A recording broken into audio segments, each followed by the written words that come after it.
الحمد لله رب العالمين والصلاة والسلام على سيد الأنبياء والمرسلين وعلى آله وصحبه اجمعین۔ محترم بزرگوں، بھائیوں، دوستوں، معزز خواتین، السلام علیکم ورحمۃ اللہ وبرکاتہ۔ آج کل دنیا میں جو منظرنامہ بن رہا ہے اور عالم مغرب مسلمانوں کے خلاف جو سازشیں کر رہا ہے، آج سے ٹھیک 100 سال پہلے علامہ اقبال نے اپنی کتاب ضرب کلیم کی ایک نظم میں اس کی پیشن گوئی کی تھی۔ علامہ اقبال نے اپنی نظم ابلیس کا فرمان اپنے سیاسی فرزندوں کے نام، اس نظم میں جو بات کی تھی آج ہمیں من و عن وہی ساری چیز اس منظر میں نظر آتی۔ ابلیس کے سیاسی فرزند اگر انہیں دیکھا جائے تو وہ عالم مغرب ہے، وہ ہنود ہیں، وہ نصارہ ہیں جنہوں نے آج دنیا کا کنٹرول سنبھالا ہوا ہے، اور یہ سیاسی فرزند مسلمانوں کو قابو کرنے اور گھیرنے اور گھیر کر مارنے کی پالیسی پر کاربند ہے۔ تو آج سے 100 سال پہلے علامہ اقبال نے ان سیاسی فرزندوں کے حوالے سے ابلیس کی جو نصیحت ہے وہ ہمیں بتا دی تھی کہ ابلیس کن خطوط پر کام کر رہا ہے۔ اس جو نظم ہے اس کے 3 ہی جو شعر ہیں وہ میں آپ کے سامنے رکھتا ہوں، اور اس سے بات کلیئر ہو جائے گی کہ وہ ابلیس چاہتا کیا تھا اور چاہتا کیا ہے۔ پہلی بات جو اس میں علامہ نے کہی وہ یہ تھی کہ وفاق کش کے موت سے ڈرتا نہیں ذرا، روح محمد اس کے بدن سے نکال دو۔ ابلیس اپنے سیاسی فرزندوں کو کہتا ہے کہ مسلمان فاقہ کش ہیں، مسلمان معاشی طور پر پست ہیں، بدحال ہیں، لیکن اس معاشی بدحالی کے باوجود یہ تمہارے قابو میں نہیں آ سکتے، تم ان پر تسلط نہیں جما سکتے اور تم انہیں اپنا غلام بنا کر نہیں رکھ سکتے۔ اگر تم ان پر سیاسی تسلط جمانا چاہتے ہو، تم انہیں اپنا محکوم رکھنا چاہتے ہو اور تم انہیں قابو میں رکھنا چاہتے ہو، تو اس کا ایک ہی طریقہ ہے کہ محمد صلی اللہ علیہ وسلم کی جو محبت ان کے دلوں میں روح کی طرح موجود ہے، ان کے اجساد میں روح کی طرح موجود ہے، وہ نکال دو۔ آج ہمیں نظر آتا ہے کہ پوری مغربی تہذیب نے ٹارگٹ بنایا ہوا ہے جناب محمد الرسول اللہ صلی اللہ علیہ وسلم کی ذات کو۔ کہیں کوئی اٹھتا ہے وہ رسول اللہ صلی اللہ علیہ وسلم کی شان میں توہین شروع کر دیتا ہے، کہیں کوئی اٹھتا ہے وہ آپ کے خلاف کتاب لکھتا ہے، کہیں کوئی اٹھتا ہے وہ آپ صلی اللہ علیہ وسلم کے خاکے بنانے شروع کر دیتا ہے، اور اب تو بات یہاں تک پہنچ گئی ہے کہ آزادی رائے کی بنیاد پر اور جمہوریت کی بنیاد پر اور اس کی بنیاد پر کہ کوئی کچھ بھی کہہ سکتا ہے اور اس کی حمایت کی جاتی ہے، فرانس کی حکومت نے باقاعدہ اور فرانس کے صدر نے اس ساری مہم کی پشت پناہی شروع کر دی ہے۔ گویا اب یہ انفرادی مہم نہیں رہی بلکہ اس کو حکومت کی اور اقتدار کی سرپرستی حاصل ہو گئی ہے۔ تو گویا یہ وہ ٹارگٹ ہے جو ابلیس حاصل کر رہا ہے، شیطان حاصل کر رہا ہے اپنے سیاسی فرزندوں کے ذریعے، کہ محمد صلی اللہ علیہ وسلم کا تعلق اس امت سے توڑ دیا جائے۔ لیکن اللہ کا یہ شکر ہے کہ ابلیس کا یہ وار یہ کاؤنٹر پروڈکٹیو ثابت ہو رہا ہے، اور یہ وار خود انہی پر الٹ رہا ہے اور یہ چال خود انہی پر الٹ رہی ہے، اور آج دنیا کے اندر مسلمان وہ نبی کریم صلی اللہ علیہ وسلم کی محبت کے حوالے سے حساس ہیں، اور وہ یہ ثابت کر رہے ہیں ہر جگہ کہ انہیں نبی کریم صلی اللہ علیہ وسلم کے ساتھ محبت ہے۔ یہ محبت عقیدت میں اور یہ محبت پھر عملی پیروی میں ڈھل جائے تو یہ مسلمان ناقابل تسخیر ہو جائیں گے۔ دوسرے شعر میں اقبال عرب دنیا کو مخاطب کر رہا ہے اور کہہ رہا ہے کہ فکر عرب کو دیکھ کے فرنگی تخیلات، اسلام کو حجاز و یمن سے نکال دو۔ اسلام کی جو پیوٹل ہے، اسلام کی جو بنیاد ہے، یہ جو اس کا محور اور مرکز ہے وہ حجاز ہے، وہ مکہ ہے، وہ مدینہ ہے، اور یہاں سے جو پالیسی بنتی ہے اس کو پورا عالم اسلام ٹو کرتا ہے۔ تو اور یہ حجاز کا علاقہ اور یمن کا علاقہ یہ عرب علاقہ ہے اور یہاں پر عرب کی حکومت ہے. تو اگر اسلام کو یہاں سے نکالنا چاہتے ہو تو عربوں کو فرنگی تخیلات دے دو اور فرنگی طرز فکر دے دو. ہمیں تاریخ میں بتایا جاتا ہے کہ جب عرب اسرائیل وار ہو رہی تھی اور شاہ فیصل مرحوم جو اس وقت سعودی عرب کے فرما روا تھے، انہوں نے اسرائیل کے خلاف آئل ایمبارگو لگا دیا تھا اور پورے عالم اسلام نے اسرائیل کا ایک لحاظ سے محاصرہ کر لیا تھا. تو اس دوران جو امریکی وزیر خارجہ تھے، secretary of state for foreign affairs, Henry Kissinger, وہ سعودی عرب آئے.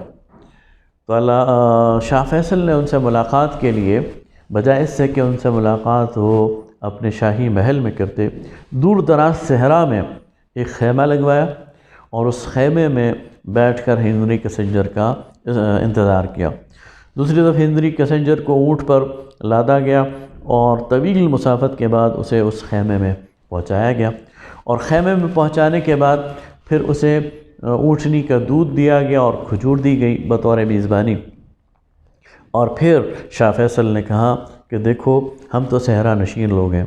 خیموں میں رہتے ہیں، اونٹنی کا دودھ پیتے ہیں اور کھجور کھاتے ہیں. اگر تمہارے ذہن میں یہ خیال ہے کہ تم ہمارے تیل کے کنووں کو آگ لگا دو گے اور ہماری معیشت بیٹھ جائے گی تو لگا دو آگ. یہ تیل نہیں تھا تب بھی ہم زندہ تھے اور اس کے بغیر بھی ہم زندہ رہیں گے، لیکن تمہارا مقابلہ کرتے رہیں گے. گویا ایک لاؤڈ اینڈ کلیئر میسیج دے دیا مغرب کو کہ اسلام کو اور مسلمانوں کو ان کے عقیدے سے اور ان کی روایات سے اور ان کے دینی اقدار سے نہیں ہٹایا جا سکتا. بدقسمتی سے آج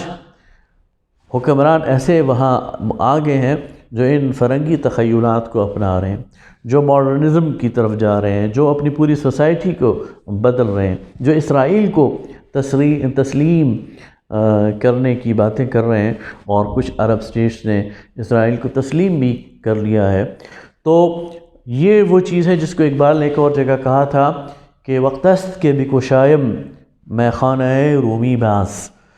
وقت آ گیا ہے کہ دوبارہ رومی کا جو میخانہ ہے اور رومی کی جو تعلیمات ہیں ان پر عمل کیا جائے. مولانا جلال الدین رومی کی طرف ان کا اشارہ ہے. گویا دین کی طرف واپس آنے کی بات کی ہے کہ وقت است کہ بکشایم میخانہ رومی باز، پیغان حرم دیدم در صحن کلیسا مست. اس لیے کہ میں نے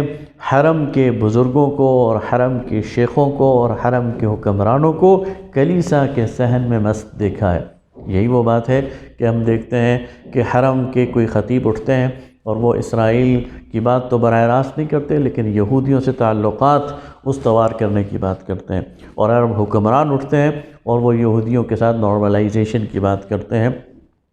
تو یہ وہ ابلیس کا نظام ہے جو کار فرما ہو رہا ہے، اور اس کا الٹیمیٹ مقصد یہ ہے کہ حجاز اور یمن سے اسلام کو نکال دیا جائے، اور یقیناً یہ مسلمانوں کے لیے قابل قبول نہیں ہے.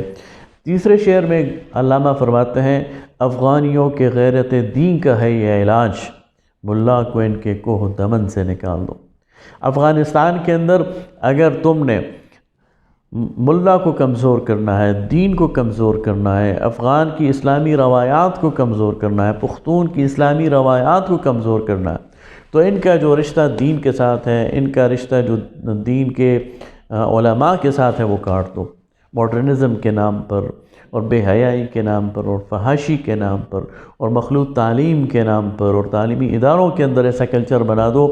کہ دین کا مذاق اڑایا جائے، داڑھی کا مذاق اڑایا جائے، پگڑی کا ٹوپی کا مذاق اڑایا جائے، تسبیح کا مذاق اڑایا جائے، اور اس کے ذریعے ایک گیپ کریٹ کر دیا جائے آج کی نوجوان نسل کا اور علماء کے درمیان. اور یہ گیپ جب کریٹ ہو جائے گا تو پھر یہ ریت کا ڈھیر بن جائیں گے، مٹی کا ڈھیر بن جائیں گے، پھر ان کو قابو کرنا آسان ہے. تو آج ہمیں نظر آتا ہے کہ ان تینوں فرنٹس پر جہاں تک نبی کریم صلی اللہ علیہ وسلم کے ساتھ محبت کا تعلق ہے، مغرب براہ راست ٹارگٹ بنا کر بار بار حملے کر رہا ہے اور مسلمانوں کے اس تعلق کو کمزور کرنے کی کوشش کر رہا ہے۔ عرب دنیا کے اندر دیکھا جائے تو ان کے اندر ویسٹرنائزیشن کو پروان چڑھایا جا رہا ہے اور ان کو گھیر گھار کر مغربی تخیلات کی طرف لے کے آیا جا رہا ہے اور اسرائیل کے قریب کیا جا رہا ہے۔ اور اگر افغانستان کے فرنٹ پر دیکھا جائے تو وہاں پر جو اہل دین ہیں ان کو کارنر کیا جا رہا ہے اور جو نوجوان نسل ہے ان کو اسلام سے دور کیا جا رہا ہے۔ لہٰذا آج فرنگی جو سیاسی لوگ ہیں اور ابلیس کے جو فرزند ہیں وہ اپنی چالیں چل رہے ہیں۔ ہمارا کام یہ ہے کہ ہم ان کی چالوں کو پہچانیں اور بروقت ان کا تدارک کریں اور امت مسلمہ کی بنیاد پر عالم اسلام کو یہ پیغام دیں اور خود اس پر سب سے پہلے عمل کریں کہ اسلام ہمارے تمام مسائل کا حل ہے اور اللہ کے دین اور محمد الرسول اللہ صلی اللہ علیہ وسلم کی پاکیزہ سنت یہ ہمارے لیے بہترین لائے عمل ہے، اور اس لائے عمل کو اپنا کر ہم دنیا کا مقابلہ کر سکتے ہیں، ہم اپنے مسائل کو حل کر سکتے ہیں، ہم فقر و فاقہ کو ختم کر سکتے ہیں، ہم اس دنیا کے اندر ترقی بھی کر سکتے ہیں اور دنیا کے اندر غلبہ اور اقتدار کی راہ پر دوبارہ گامزن ہو سکتے ہیں، جیسے کہ پہلے ایک دور میں ہوا تھا، جس کے بارے میں اقبال نے اشارہ بھی کیا تھا کہ نکل کے صحرا سے جس نے روما کی سلطنت کو الٹ دیا تھا، سنا ہے یہ قدسیوں سے میں نے، وہ شعر پھر ہوشیار ہوگا۔ تو ایک دفعہ مسلمانوں نے روما کو اور ایران کی ان ساسانی سلطنت کو الٹ کر اس پر لا الہ الا اللہ محمد الرسول اللہ کا پرچم لہرا دیا تھا۔ وہی اسپرٹ، وہی جذبہ دوبارہ ضرورت ہے تاکہ وہ شعر پھر ہوشیار ہو جائے، اس کے ساتھ پھر اسی طرح کی ٹیم ہو اور وہ دنیا کے اندر اللہ کے دین کو غالب کر سکے۔ وما علینا الا البلاغ۔